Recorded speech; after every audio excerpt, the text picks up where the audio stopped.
ബോധത്തിലാണ്. അനുഭവങ്ങളെല്ലാം അറിയുന്ന ബോധത്തിലാണ്. എവിടെയാണ് അനുഭവം? ഓരോരുത്തർ അവരവരുടെ അനുഭവം പറയും. അവൾ എന്നോട് അങ്ങനെ പറഞ്ഞു, എന്നോട് എന്ന് പറയുമ്പോൾ പറയണം, എന്താ പറഞ്ഞു കൊടുക്കേണ്ടത്? ഈ അനുഭവങ്ങളൊക്കെ എവിടെ ഇരിക്കണോ? എവിടെ ഇരിക്കണോ? അറിയുന്ന, കേട്ടില്ലേ നിങ്ങൾ? അനുഭവങ്ങളൊക്കെ എവിടെ ഇരിക്കണോ? എല്ലാവരും ഒന്ന് ഉറക്കെ പറയൂ. അനുഭവങ്ങളെല്ലാം അറിയുന്ന ബോധത്തിലാണ്.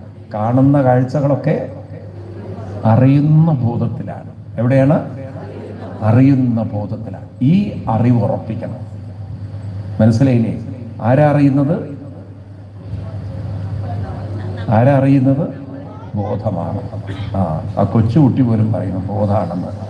ആ ബോധമില്ലാത്ത പോത്തുകളാണ് നമ്മൾ. അപ്പം നമ്മളൊക്കെ എന്ത് വേണം? ബോധം വരുത്തുവതിനാളായി